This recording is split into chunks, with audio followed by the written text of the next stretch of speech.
با سلام. در این ویدیوی آموزشی قصد داریم به عنوان نمونه یک برنامه اتوماسیون اداری که به وسیله نرم افزار سیتریکس زن اپ مجازی شده را به نمایش درآوریم. در ابتدا بروزر را اجرا و در آن آدرس اینترنتی یا اینترانتی سرور سیتریکسی خود را وارد می کنیم.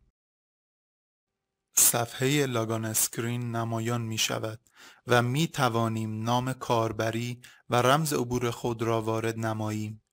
مشاهده می کنید که پس از وارد نمودن نام کاربری و رمز عبور، پیامی مبنی بر دانلود نمودن پلاگین سیتریکس ظاهر می شود که این خود نشانگر نصب نبودن آن است.